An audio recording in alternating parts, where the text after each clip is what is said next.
Il y a peu, on me racontait une histoire d'une jeune fille qui ne voulait plus aller au lycée.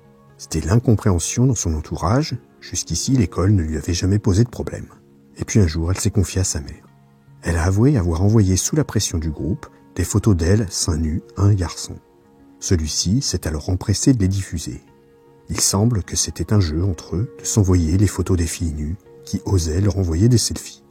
Je reviendrai plus en détail dans un article ultérieur sur les conséquences d'une fuite de selfie nue ou d'une photo de jeune fille prise par son copain, mais dans cet article, je vais plutôt t'expliquer comment, déjà, prendre des photos de nus de façon le plus sécurisée possible pour éviter que de telles infamies se reproduisent. Bonjour à toi, tu es bien sur Harmonie Décor. Les articles de cette chaîne t'aideront à mieux comprendre la sexualité, ce qui te permettra de résoudre les problèmes ou inconvénients qui peuvent te gâcher ta vie sexuelle ou bien encore pire, celle de ton couple. Si le sujet t'intéresse, je t'invite à t'abonner à la chaîne et à la newsletter du site harmoniedécor.fr, harmoniedécor.fr. Tu y trouveras chaque semaine un complément indispensable aux articles de fond qui paraissent tous les vendredis. Il faut avouer, les hommes sont souvent en demande de photographies à caractère sexuel auprès de leur partenaire. Cela peut être un jeu très plaisant pour chacun à s'amuser à ces échanges coquins. Que tu sois une femme qui envoie des photos de nus ou un homme, l'acte en lui-même de jouer la star produit sa dose d'adrénaline.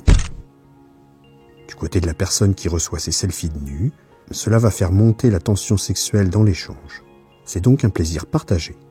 Un jeu de séduction permanent entre les partenaires. C'est très bon pour le couple. Cependant, personne n'est à l'abri d'une fuite accidentelle ou non de ces photos hors du cadre dans lequel elles étaient destinées. Voici donc comment envoyer des photos de nus sans prendre trop de risques.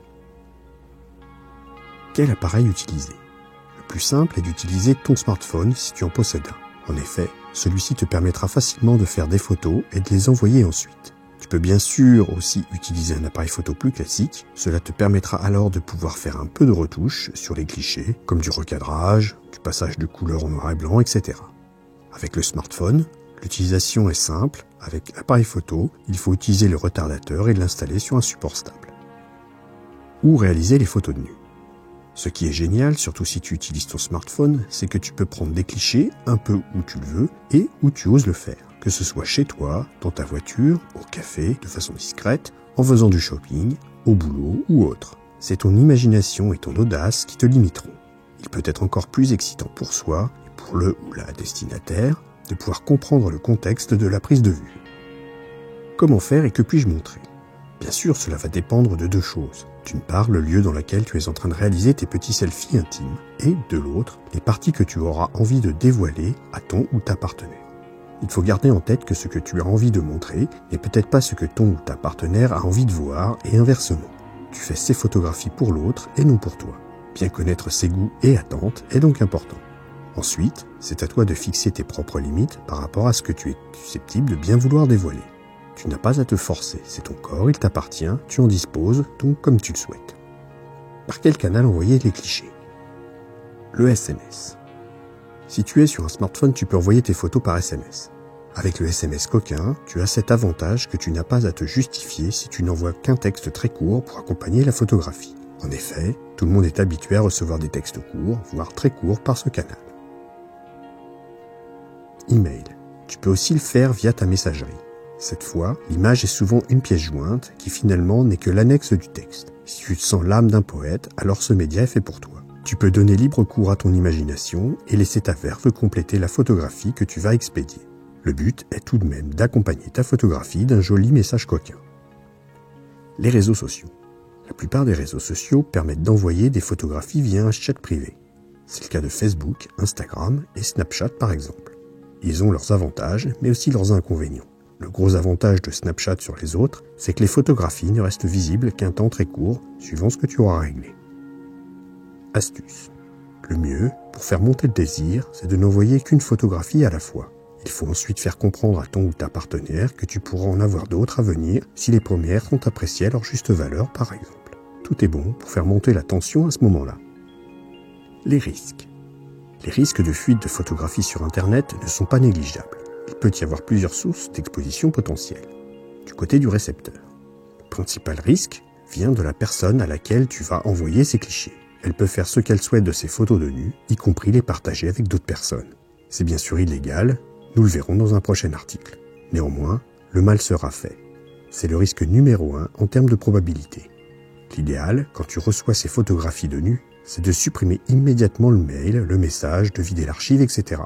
Cela permet de nettoyer rapidement l'espace et éviter ainsi qu'un piratage accidentel vienne mettre à mal cet échange coquin. Piratage des comptes du récepteur.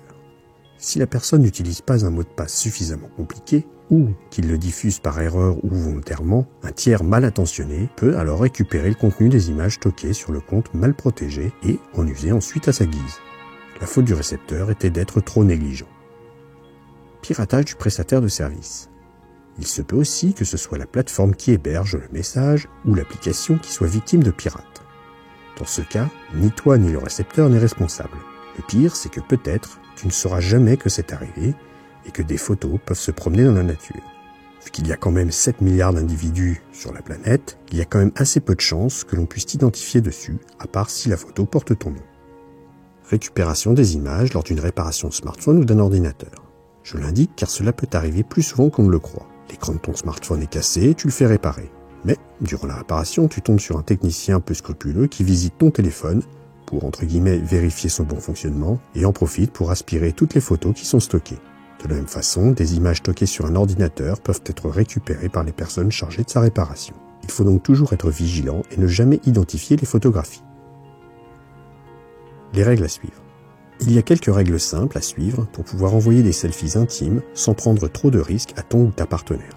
Voici ce qu'il faut suivre et ne pas y déroger pour s'assurer une tranquillité relative. Quoi qu'il en soit, il faut garder en tête qu'une photo envoyée est une photo qui pourra être potentiellement un jour publiée. Il est donc nécessaire de prendre certaines précautions pour ne pas le regretter.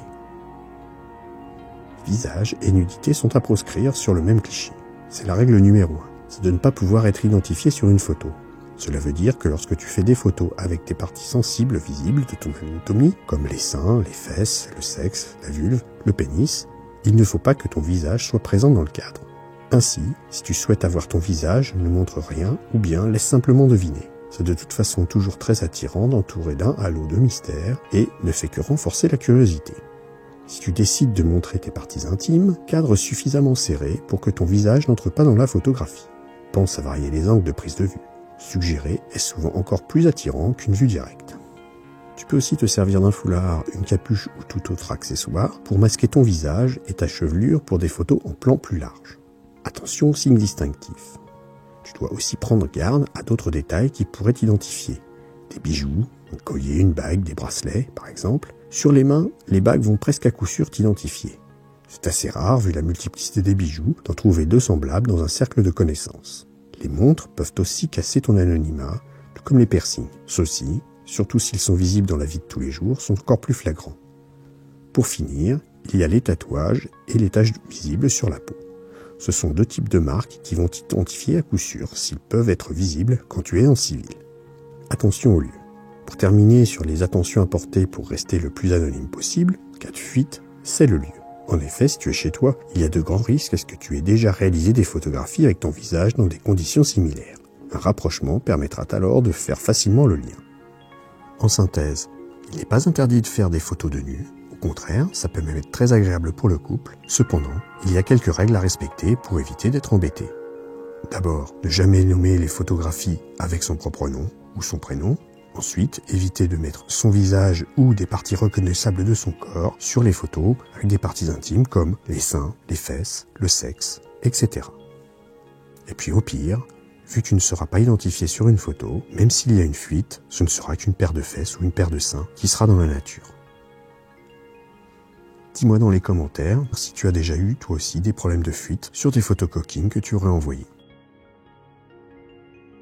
Merci d'avoir écouté cette vidéo. Pour aller un peu plus loin et rejoindre le cercle des fins connaisseurs pour une sexualité épanouie, je te conseille de t'abonner à la newsletter. Tu retrouveras l'article complet, il te donnera plus de conseils et des astuces. Abonne-toi à la chaîne, active le petit pouce bleu, éventuellement ajoute un commentaire et à bientôt.